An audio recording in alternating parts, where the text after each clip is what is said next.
All right, welcome back to Do Less. It's a new year, trying out a new format. For those of you watching right now, you'll notice there's more than two of Look us. at the camera. Where do I look then, John? He's addressing his audience. Wherever you want to, except the camera. All right, and so because we're doing so much more work, we felt that wasn't really in the spirit of Do Less. So we got an unpaid intern here to pick up some of the slack and make sure we're still doing less on net. Why don't you introduce yourself? My name's Brendan Dale. I went to college with these guys, so been buddies for a long time. I'm going to be your resident master of none, expert on nothing, and devil's advocate. So I'm going to be asking all the questions on things that I don't understand, things that the general public might not know. Ask them to define some words that I don't know. Try to make everything a little bit easier for everyone to understand. All right. So what's the topic of the day? I heard you want to talk about Bitcoin. No. You're the host. There. This is your idea. I should have came more prepared if I knew that's where we were going to go with it. I'm okay with starting with Bitcoin, see where it takes us. Okay. I think you guys do a good job of understanding. That's a good point, Dale. I'm okay with starting with Bitcoin. I know that's what you guys came to talk about, so let's do it. Right. No, I'm serious. In a way, I'm okay with Bitcoin, starting with Bitcoin and see where it takes us, because I think the technology is a good starting point. Mm-hmm. It's a good proof of concept, but I don't think it is the end-all, be-all. So I'm interested to see where it takes us in terms of harder money, but in terms of an end-all solution, be-all solution, I don't think Bitcoin is the solution.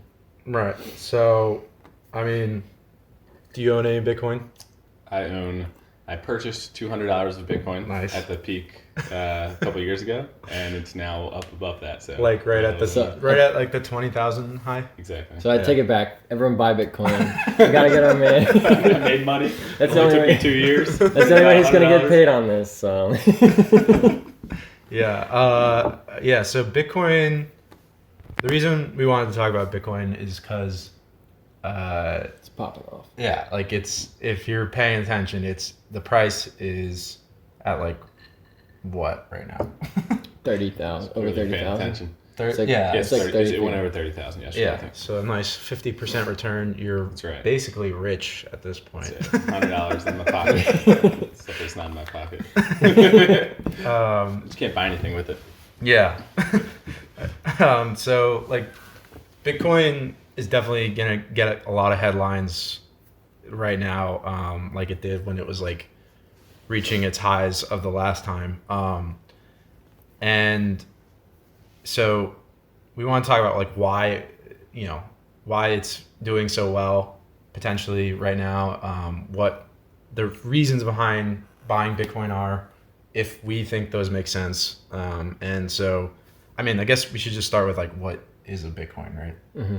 I mean, if you don't know what a Bitcoin is, like a Bitcoin is just blockchain. So, which means it's like a technology, right? And so all it is like a ledger of who's transacted from whom in Bitcoin. So if I send Bitcoin to someone else, that's kept tracked in this ledger, which everyone on the network tries to proof via some algorithm, and then that sort of keeps the ledger going and consistent so that no one can basically falsify the ledger. I guess right now we don't really have to spend too much time defining like how it does all that, because basically there's a lot of good resources out there that you can look up. I would suggest 3 Blue 1 Brown has a really good, like, just what is Bitcoin, what was that, 3 Blue 1 Brown? 3 Blue 1 Brown is the YouTube channel. That's a Wi-Fi passcode. That's true. So, but I guess the important thing for this conversation is that it holds a couple of assumptions, like it's anonymous, like all transactions are anonymous, but are verifiable to the person that, or the person that is doing the transaction has to verify it themselves. It can't be someone else. So there's a couple of key cryptography aspects about this that's like new money. It's like digital, like the digital next iteration of like what money can be is what people think it is. And so if you just kind of hold those assumptions true, which for this conversation that can be a given because to date it's worked well. Like the blockchain, they've had issues in the past, but the current Bitcoin system it works well. You know, it's a good proof of concept. Right, and like something you can compare it to is just like a credit card company. Like when you swipe a credit card, they're facilitating transactions for you, and you pay them, like they get compensated as a result. And instead of doing it this way, the way Bitcoin keeps track of transactions and the network tries to essentially verify those transactions, and that's what like mining is. And then when you mine, you get compensated for verifying transactions. So it's conceptually similar to like a credit card company or like, I don't know, just a bank in general, but it's distributed. It's not like one person's in charge of it. I don't know, how do we do explaining Bitcoin? That's helpful. I think one thing that I've learned from you guys just talking about it, and maybe this isn't the natural transition for the conversation, but I think how it's popularized now is that people are just looking for something to invest in. I think it's used as a store of value, which you guys have pointed out to me, but it's not functionally useful, or at least it's not nearly as used worldwide as it is popular. So people are buying and selling it just for the purpose of buying and selling it, Right. Which is not what it's designed to do, and not what's going to make it last in the long run. Yeah, that's a good point.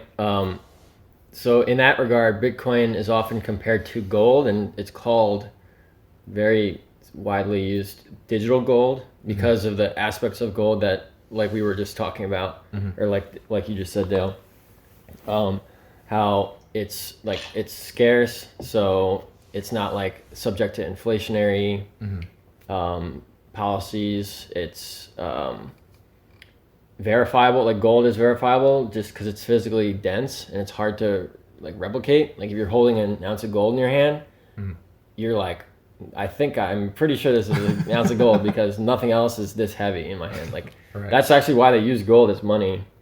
You know, initially they saw it was valuable because they could hold it in their hand and then realize you're not counterfeiting me. You're not giving me just like a shiny rock of some other composition. So there's a lot of things that people who otherwise may have invested in gold, or not invested in gold, bought gold to store their value, have been convinced that Bitcoin is better because it's like electronic and easier to transact with and may have more uses. But we kind of disagree. Well, I disagree with that.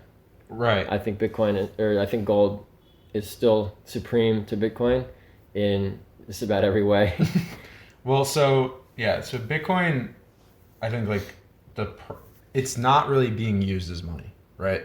Not yet. I mean, the assumption is maybe one day, but like when we think about basically the way you know what money is you ask what's the price, and whatever you denominate that price in, that's what money is. Right? If I say, what's the price of the house?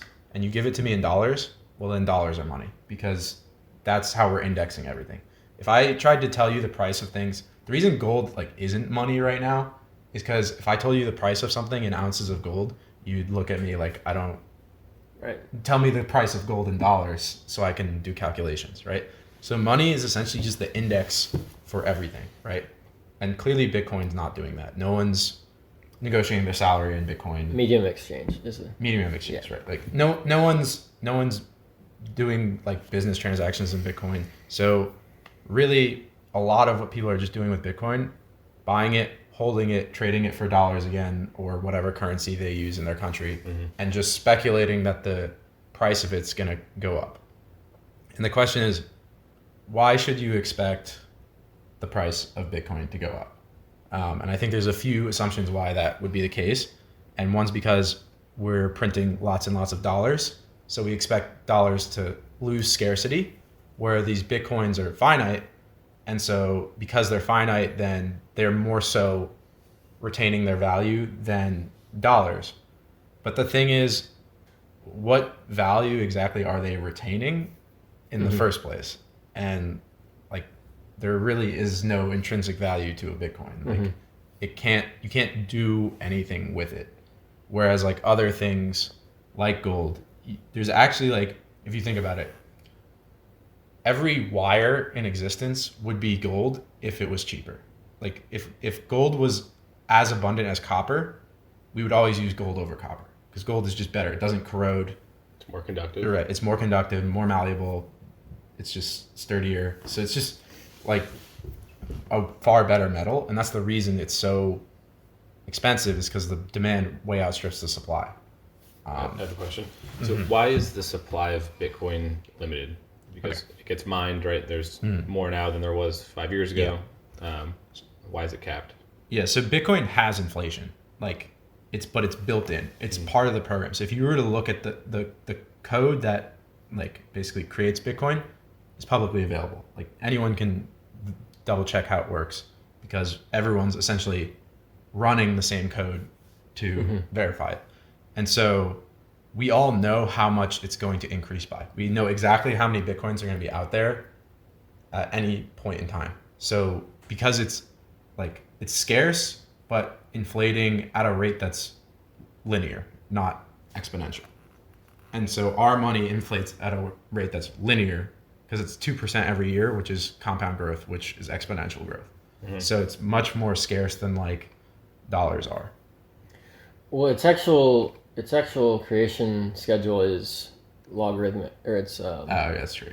Yeah. it's Not linear. It decreases by half every 4 years. Right. So you can think about that in 100 years after decreasing, but like it started off by issuing, I think it was like it started issuing by like 5 million a year, and then after 4 years, 2.5 million a year. Gotcha. And then so we're currently at a point where it's, I don't know the numbers, but in 100 years, you keep having it from 2008, you'll basically be issuing 0.00000001 Bitcoin, and then Bitcoin as a register, or as a, like the Bitcoin value they have only goes to 8 decimal places. So at that point, you'll actually be receiving 0 Bitcoin.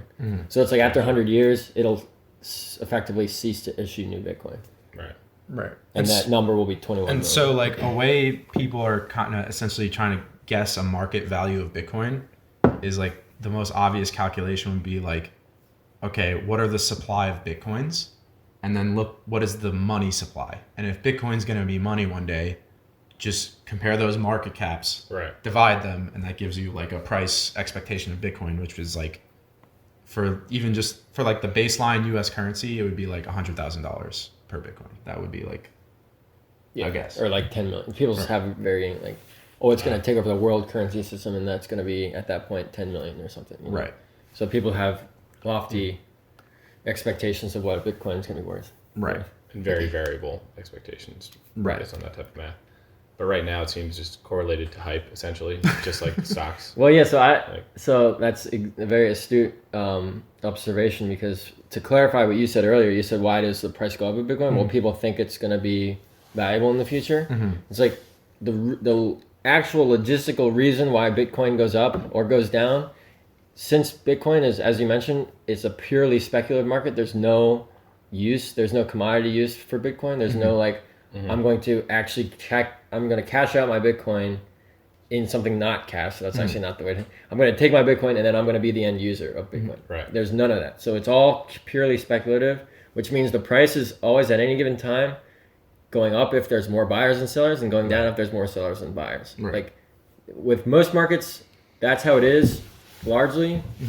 But there is, like I said, that commodity use. So the users play a role in that equation too. Like the use goes up and the price goes up because there's more users. But if there's more buyers, Bitcoin goes up. If there's more sellers than buyers, it goes down. And then purely, that's the only thing. It's actually a zero sum game. If you're listening along with that, what that describes, it's a zero sum. Right. The only reason you can the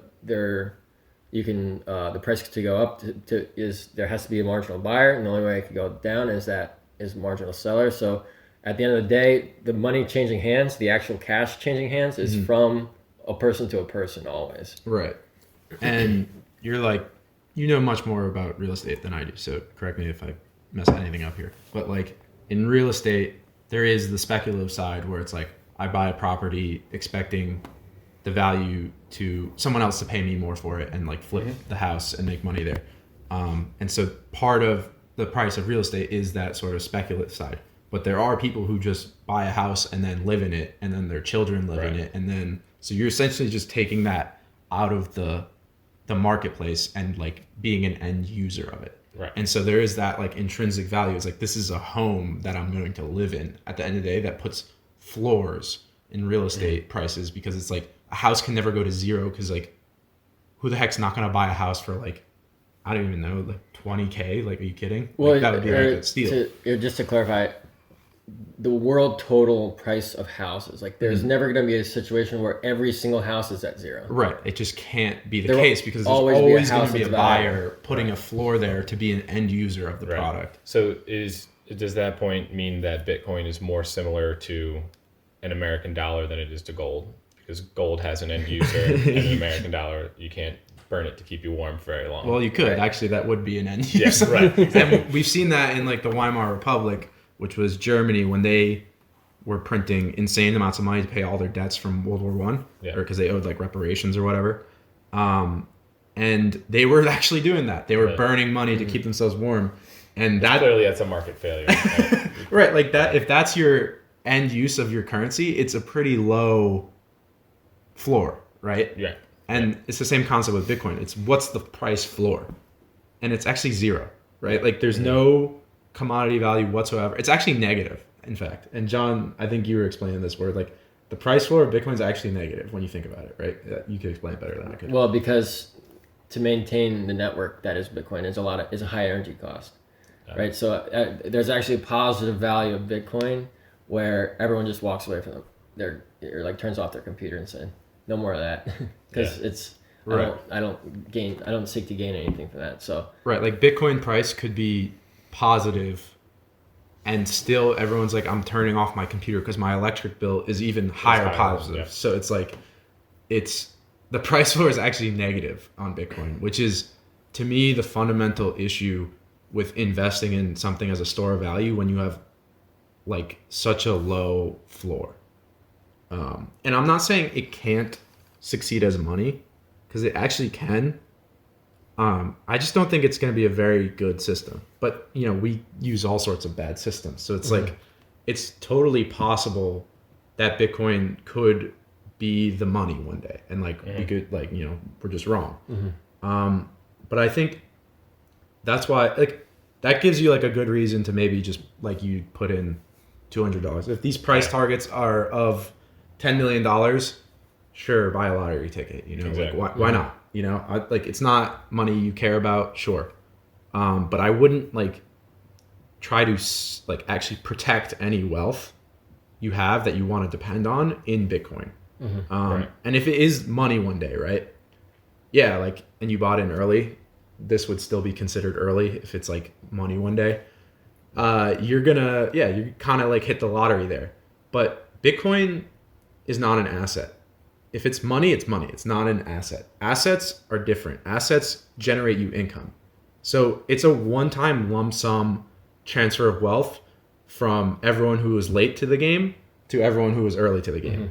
And yeah, that's kind of sick. Like, that's great for you. But for you, yeah. it's not going to continuously keep you wealthy like Warren Buffett, because he has businesses. He owns equity.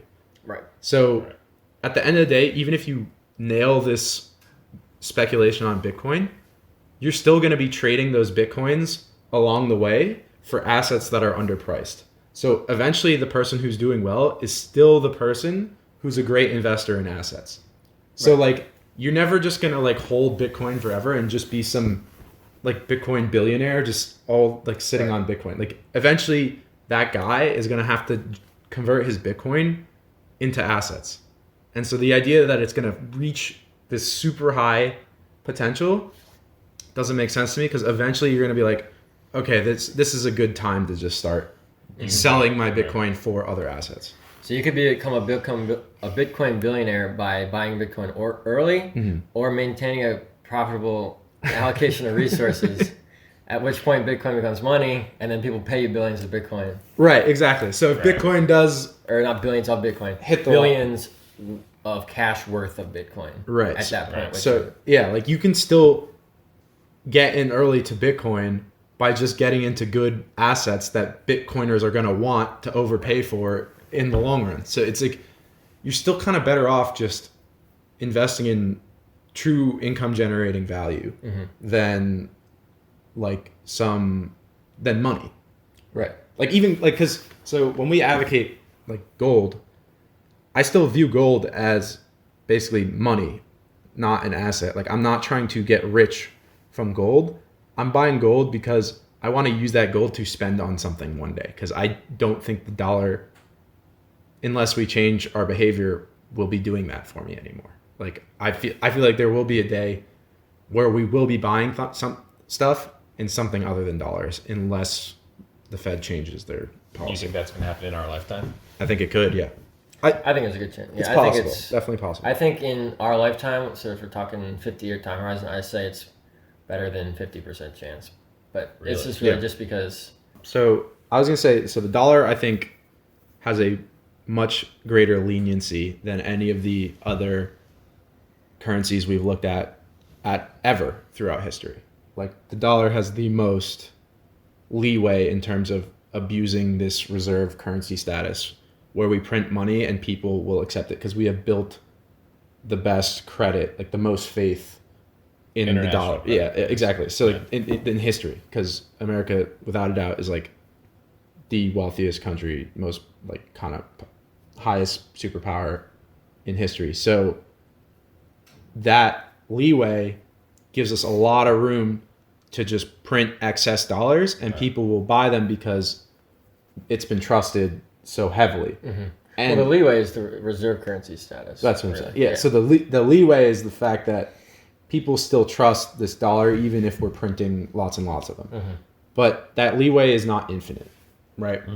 And the current trajectory we on shows no signs of capping itself, right? So it's like in 2008, we printed $4 trillion roughly over like 2 years or whatever, right? The first QE. And this is neglecting the normal. Over the next 10 years, 4.5 trillion. Right. And there's also steady increases in the money supply other than this, but we're talking about additional. Up to that date, it was $1 trillion in the whole history of the Federal Reserve, 100 years, $1 trillion, and then in 10 years, $4 trillion, and in the last year, another $4 trillion. Right. So we're spiking right now at like an insane pace, right? We've gone from 100 years, as you said, of 4 trillion to two 10-year periods of 4 trillion at a time. 10 year 4 trillion and 1 year 4 trillion. Yeah. Oh yeah, 1 year. Sorry. This one year. 20. Right. This 2020 was 4 trillion in 1 year. So we went from 100 years of 1 trillion, 10 years of 4, and then 1 year of 4. So this is like. So we're somewhere around 9 trillion in. Yeah. In like base money. Oh, in monetary base? Yeah, It's like monetary 20 base. trillion. Okay. But the number I'm saying is The balance sheet.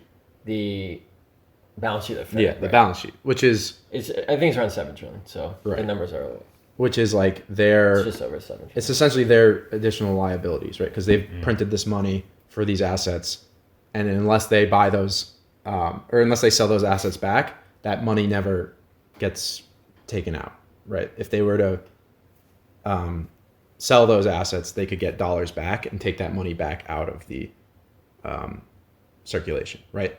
And that was the original intention, right? So the intention was we're going to buy these like mortgage-backed securities, other things that are like considered toxic because people are just scared to touch it. They bought them, and then they're like, we're just going to let it roll off. And they were for like 2 months. And then our credit markets started to break down, in particular called the... Do you mind if I... Yeah. You can keep going, because this is a good history of, the dollar has a bunch of perverse incentives. So what you're describing is... And so I would actually say, like in the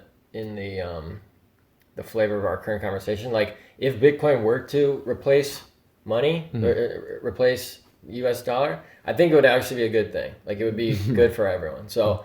In that reason, I actually don't hate Bitcoin. I think that the people that like Bitcoin, and for the reasons they like Bitcoin, for the reasons that you're explaining why our current system is so messed up, I I agree. I think Bitcoin is a solid attempt at, creating something that can replace the dollar, that has the very sound fundamentals of, that's not subject to these perverse incentives of the dollar. So that being said, we're just saying that Bitcoin isn't the answer, and it's not going to be the answer. I have a clarifying question. We've been speaking about Bitcoin earlier, at least, about how Bitcoin is not used as a means of transaction. Right. Is it true that it's never used as a transaction, or it's just not nearly used as much as it is popular? It's used in transaction like a little bit. Like people will. Well, here's the clarifying. So people that say to use Bitcoin in transaction is to give Bitcoin for something, right? So some people that you see on Twitter or see in the news get their salary in Bitcoin, right? When they say that, you say, oh, there's a transaction in Bitcoin. But actually, if you look into it, what they're doing is not actually transacting for Bitcoin. They're working, their contract is in dollars, and at the time of their paycheck through these services is converted to Bitcoin, or their paycheck in dollars is converted to Bitcoin, and the Bitcoin is sent to the person. Right. So they're receiving a variable number of Bitcoin each week that's tied to a number of dollars. So they're actually what they're doing is they're getting paid in dollars and immediately transferring. So someone's it to buying the Bitcoin for them. Right. On their Some salary. Some speculation. Are there not people who are making purchases online for physical things? I don't know how much to this date, but that's how it started, right? Like originally people were selling Bitcoin for drugs. Right. So it's like, and even then I don't know if it was priced in Bitcoin. Like, you know what I mean? Like the trade might have been like, it's $20 for these drugs or whatever. And it's not even important to know whether or not, because if someone said, I'll go sell you a gram of the cocaine for a Bitcoin, if they put that up, it's like, okay, yeah, someone could have done that at some point, but what they've done wasn't really, like that was more of a, if they were like a Bitcoin maximalist, that was more of a Bitcoin, like proof of dedication to them. Because there's no financial incentive to do that. If the Bitcoin is worth today, like it's been volatile, it's the whole history of Bitcoin. If you price something in Bitcoin and you sell it a week later and you just lost 30% in your transaction, it's like, okay, yeah, you were dedicated, you did it, you sold it in Bitcoin, but it was just absolutely not efficient. Relative to the US dollar. And to the US dollar, which itself is volatile, but less. So if there is the potential for it to replace a currency, then in that scenario, we're talking about actually using Bitcoin as a means of transaction for everyone regularly. If I'm going to buy a banana at the store, like it would say some fraction of Bitcoin. I don't even know what fraction of it. Yeah, exactly. And what Jeff was saying earlier is the kind of thought experiment where you lend the Bitcoin maximalists their full due. Whatever they want, what they think is going to happen, just lend. Like, let's do a thought experiment. Or okay, you're right. Bitcoin will replace money. It will become like exchangeable. It will become less volatile. It'll just I forget where I was going with that. So let's take the maximizing scenario, right. And ask a few questions. Does it have the potential to replace a national currency and an international currency? If it does, is that going to be a good thing or a bad thing for the world? And are you supposing that blockchain more generally has the potential to do that, but Bitcoin is not the blockchain technology that'll be the winner? I think blockchain does have the potential to do that. Yeah. I don't think it's Bitcoin. Because Bitcoin is actually pretty slow. Transactions take like 15 minutes.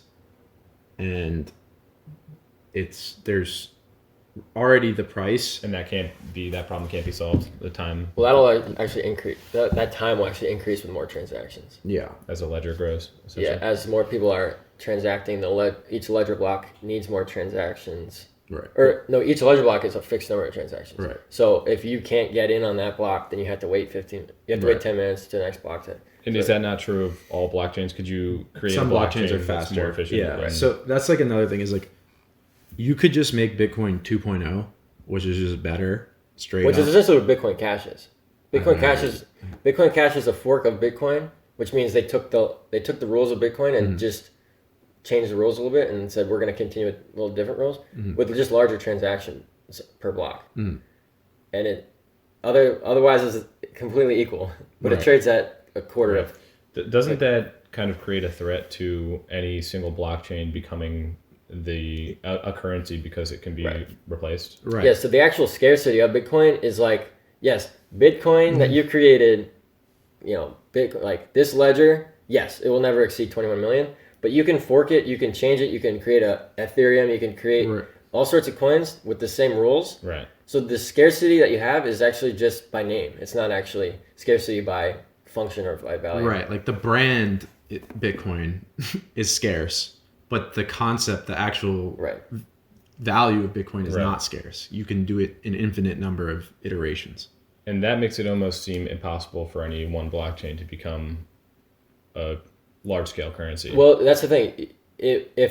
The thing that I would probably need to see to say I think that would is that people elect to go in for value over a dollar. Because what you said earlier, it's like, well, Bitcoin, kind of you can compare it to fiat at this point. It's like, yeah, because fiat is valuable because we all store or we all lend value to it.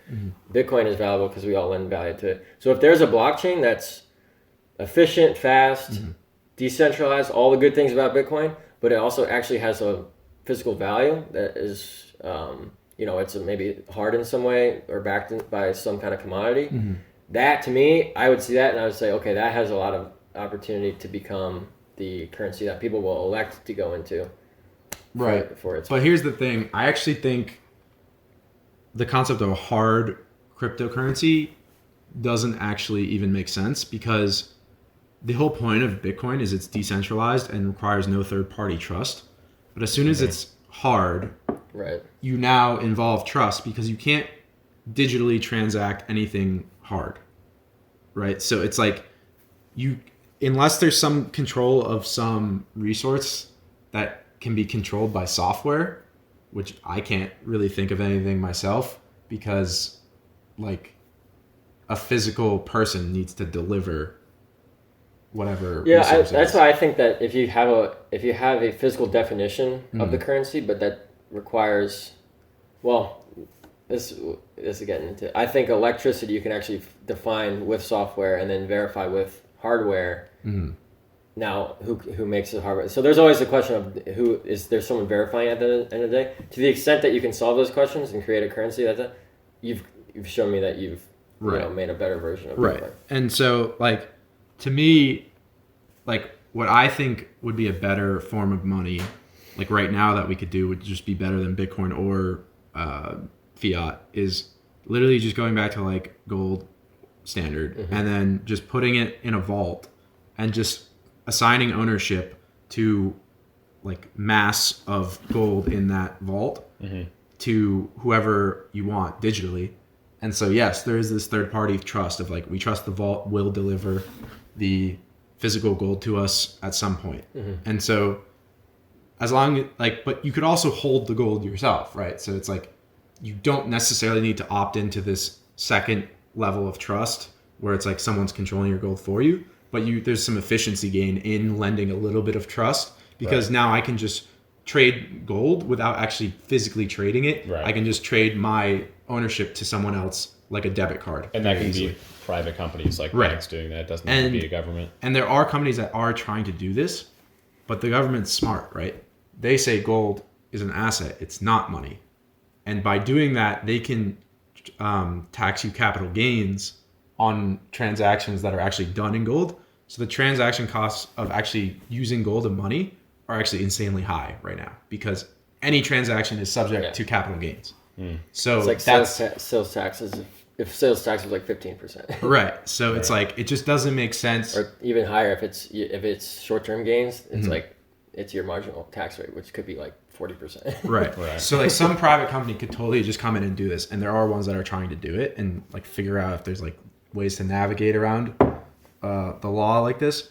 But I mean, I think the government is clever in that they know that if they let other money compete, they lose a ton of their power. Right. It is. It's all their power. Yeah. So I do. One more thing I want to say about because just the concept of the Bitcoin maximalist argument. If Bitcoin does take over a currency, I just have one more point Because when I usually do this thought experiment, I lend the Bitcoin maximalist the most credit.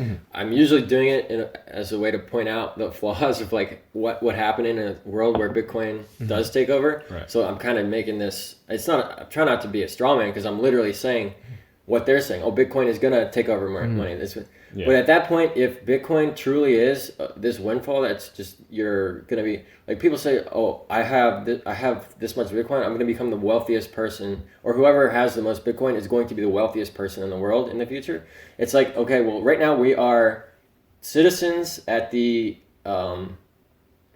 we're at the hands of the government's bad decisions when they're choosing. They have this consolidated power to control the dollar. It's like, well, if these Bitcoin holders since it is a zero-sum system, if they truly do gain that much wealth, like goods and services in the long run, from just holding Bitcoin, that means everyone who doesn't hold Bitcoin has to give them those goods and services. So you can say, at that point, aren't you just at the hands of these Bitcoin holders? Like, hasn't the power just shifted from the government to the Bitcoin holders? Which the whole reason of Bitcoin is to take the power away from the government and distribute it.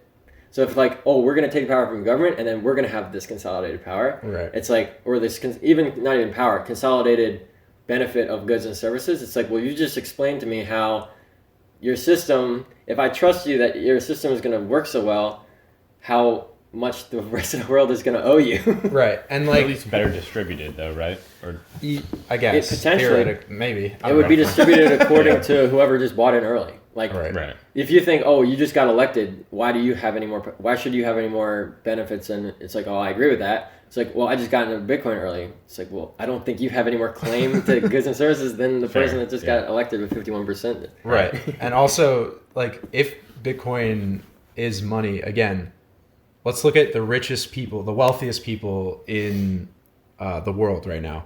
None of them have the most dollars. That's like, we don't even know how many, because it's so irrelevant. It's like the richest people are like Bill Gates, Bezos, Warren Buffett. What do they all own? Businesses. So it's like, we know that you're not going to be insanely wealthy from having lots of money. Like, no one who is wealthy who has lots of money. That's just never been the case. Yeah. Right. It is in its simplest form, right? Right. If someone does right now have $200 million in cash, Right. they're wealthy. Right. Actually, a person is kind of stupid because it's going to go away. Of course, it inflates away. Right. No actually person who somehow did get that much cash rich would ever just hold that much cash, because that would be stupid. And you don't get rich by holding. You don't get that much money by holding cash. Right. Yeah. So just the whole idea of like this new money is going to make you wealthy, I just think is kind of silly on its face. Yeah. If you don't agree with that, I just really want you to do the thought experiment of like, you may, because I hear people make this argument. I think they just don't realize the argument they're making. They think that Bitcoin is so great, so efficient, which I agree. I'll give you that. And then if I have a lot of Bitcoin, and in the future I'll be rich. And it's just like, well, if you hold that much Bitcoin and Bitcoin is that efficient, that doesn't mean that you own the value that Bitcoin provides. You don't have equity in the value Bitcoin provides. So just what we've said before, Bitcoin is not equity. It's you're just participating in a very efficient system, and you want that efficient system to do well. But if that efficient system does well, it doesn't really necessarily mean you'll become rich. Right? It's getting in early. Right. That's the summary. Because if Bitcoin's this thing you really want to hold really badly, that's not a good money. Like money you want to just spend. Right. Right. Like you don't you might want to hold a little bit of it, but not like a ton of it. Just enough to fucking spend. Because you can't efficiently turn it into assets. Right. You have to turn it into cash first. Right, exactly. Yeah. And so it's like, it's just not really liquid. So I don't know. Yeah, the assumption in that thought experiment of the Bitcoin maximalist argument that we lend is like all Bitcoin purchasers expend their entire liquid net worth on Bitcoin and never sell it, while also Bitcoin is extremely liquid. It's like those two things don't. Right. It's like, okay, assume those things are true. Right. There's still problems, but also those things can't be true. Right. Got it. So here's another question. I think most people that want to learn something about Bitcoin are asking questions because they want to find a way to make money by investing in it. Yeah. So again, as we discussed, that's a flaw. What is your guys' hypothetical peak value of where Bitcoin lands? I know this is totally speculative. Right. Where do you think it is a year from now? And secondly, since you guys have such little faith in the dollar, is that reason to invest in Bitcoin?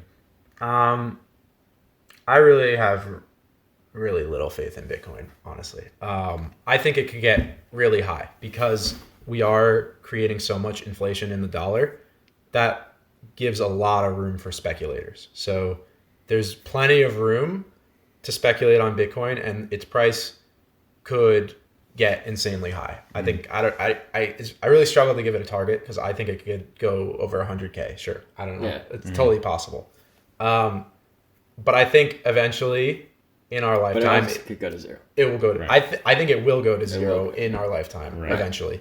And so the question is, can you navigate this landscape of buying in early and selling high, which is what obviously everyone wants to do?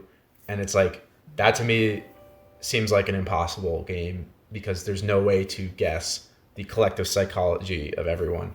And so to me it just seems futile if you want to have fun. This is one of the easiest ways to gamble. The vig is low.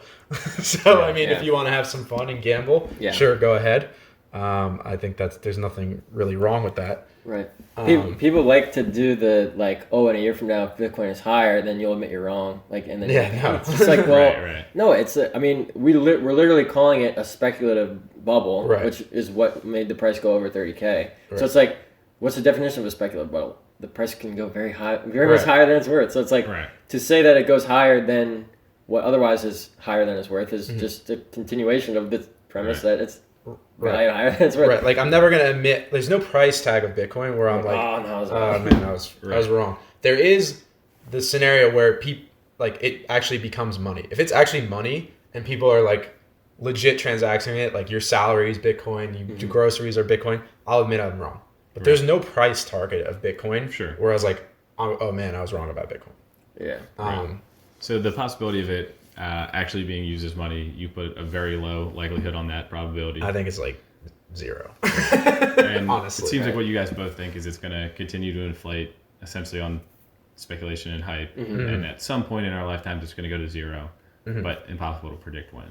Yeah, that's a good way to say it. And I think I had one more thing to say about it. Well, what you said is if you think that the dollar is bad, is it worth to go in Bitcoin? It's like, well, I think Bitcoin as a system would be better than the dollar system, but I don't think placing your money in Bitcoin with the expectation to transact for guns and ammo in a case of real bad situation, it's like that's probably more risky than dollars because at least a dollar people are familiar with. It's like, are you gonna go to the corner store and be like, I need groceries and here, let me explain to you what Bitcoin is, and I'm going to give you Bitcoin. Right. Because not everyone is bought in. I'll give you another good... So I remember what I was going to talk about. So Venezuela is an example of a country that was very prosperous and created a lot of inflation in their currency.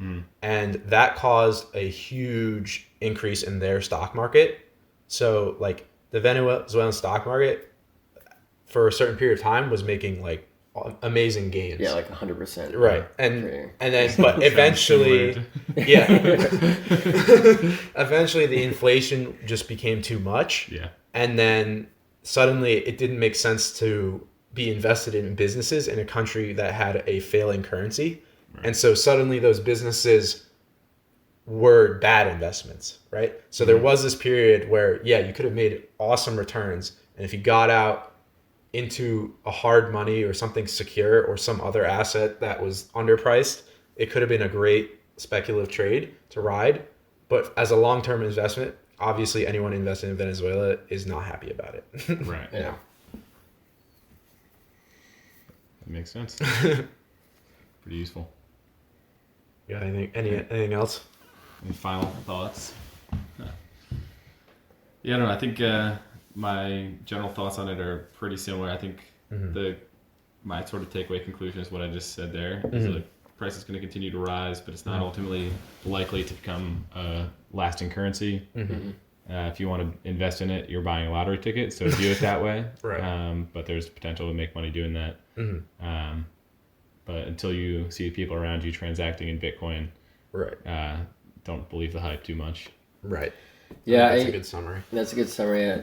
My final thought would be like, a lot of people see the price go up to where it is right now, and be like, oh man, I wish I've been holding Bitcoin since $1. And it's like, the fact that you wish that you had Bitcoin now, like in the idea of like, I wish I had this much net worth.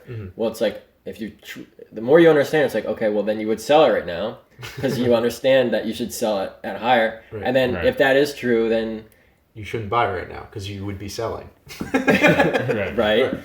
Very good point. And what I was gonna say is, there's no way that like I missed out on buying $1. Well, now that you know what you know, you would have sold it at $2.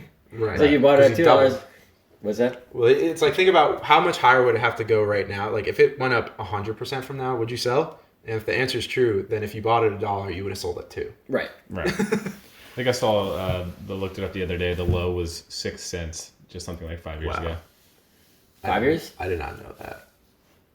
Yeah, but still, like it's the same. It's absurd. Yeah. Right. It's also self-defeating. Like if you would have bought the market cap of like what you could have afforded at 6 cents, and it's like there would be less supply for the people that are actually influential. Like unless you were an influential Bitcoin maximalist, like the other Bitcoin maximalists that got in and then started to propagate the bubble, it's like you might have made the cost prohibitively high for them to ever get in. So it's like the fact that like it's not just it wasn't completely liquid at that point to the point where you could have bought $600 worth of 6 cents Bitcoin. You would have done that and it would have gone up to $500 just then, because you would have been the only buyer at that. Proof that someone's buying. Right. Yeah. So it's like like you got to understand how the market, like it's only going up because there's more buyers than sellers. Right. If you were the maximal buyer, you have actually prohibited other people from being the buyer. So it's like you would be the bag holder. Right. Yeah. I think I have nothing more to add. I think kind of covered most things I feel about Bitcoin on this one. Cool. You want to do bonus questions? Sure. Just random Bonus topics? questions? Okay. Yeah. Sure. I stole this from Sam Harris. Okay. He does this, at least he used to. And I'll start with one of his questions too. I'm going to start the lightning round bonus questions with one directly stealing from Sam Harris, just so you guys get the flavor of where these can go. If we could bring back the T-Rex, should we? No. Why? It'll have influences on our food chain, so we have no idea. You could keep it in a zoo. Then yeah, screw it. Jurassic Park. It'd be cool. Idea. Yeah, I would say Shouldn't. Yeah, I think why not? I don't know. It's a tough question because I'm always advocate against things where the second order effects are not well known. Right. But generally biodiversity is a good thing for if you care about like life in general. Like I feel like. So Yeah. I don't know. I don't see how it could be that harmful. Gotcha. Yeah, I agree. I'm pro dinosaur. Yeah, I just want to see it. Yeah, exactly. All right, we're going more lightning round bonus questions. Without expanding too far on it, try to do it in a sentence or two. What is the biggest problem our country or world faces that nobody's talking about? The Fed. It's underreported. And the Fed. Yeah, the Fed. Yeah, I mean, we have a whole podcast about that, so it's kind of like... Right. Yeah. That's clearly your biggest issue. Right. What you take issue with most. Yeah, I just think that there's so many second or third order things that the Fed is messing And to your point, I think it's one of those things that's complicated enough that people don't try to understand it, and it's definitely underreported. Right. Yeah. Because it's not a emotional headline that people can grab onto. Yeah. Right. Maybe absent the Fed, since we just talked about that too much, maybe... Can never talk about it too much. Here's No one's doing it. maybe here's one that might be a little bit more nuanced. I think that we're on a direction, so I would say, I guess one sentence, reverse the direction of unified world government and have more trialistic more like just more smaller governments to trial and error, Yeah. more iterations. Governments that are, but even to the point where they're like isolated from each other and don't know what each other are doing, so that after the fact they're not influencing each other. Yeah, I think that's not likely to happen though, being isolated like that. But okay, so the I trend. think a lot of negative things would have to happen for us to be in that. like that in that isolation. game. I don't think so. I think it could Yeah. be a voluntary thing. I think if because people understand that. Don't put all your eggs in one basket, essentially. Right. Right. So if you could convince people that it's like, well, if everyone's trying the same thing and it's the wrong thing. Right. Oh, And- I mean, I think maybe not that many people are aware of this, but there is a genocide happening in China committed by the Chinese government. So like, I'm piggybacking that onto what you're saying. If you only have a few powers, they're so consolidated, it's hard to contest this like level of authoritarian. Right, because essentially every war moving forward is going to be a world war. Right. Since everyone's so connected and everyone's... Right. This is true. Well, this podcast is no longer to be seen in China. It is now banned. All right, last question. We just lost the NBA as a sponsor. If you could give your 16-year-old self one piece of advice other than buying Bitcoin, what would it be? That's great. I would say have some humility. I think I thought I knew more than I did back then for sure. And I was definitely pretty arrogant in a lot of ideas I hadn't really thought about at all. And so just try to listen to like lots of people who are older than you because they have lots of life experience, and just don't be so dead set in your opinions if you haven't actually really thought them that well through. Yeah, humility is really good. I would say, yeah, it makes me, well, while you're talking, I was thinking about the rule, Jordan Peterson's rule for life, which is listen to others as if they have something to say that you're not aware of, or that you have something to learn from, which is like humility. But I agree. I think I definitely like, yeah, I don't want to just repeat your answer, so I'm trying to like think. No, that's okay. No, it's a good one. It's okay. I got sick answers. It's fine. Yeah, I think Jeff just nailed it. I think that's all I have. All right. Any other fun things you want to talk about? Nah, I think that was a good episode. Yeah, I think let's do it. did a good job hosting. Thank Yeah, you. thank you. We're willing to not pay you again to do this again. At that price, I'm in.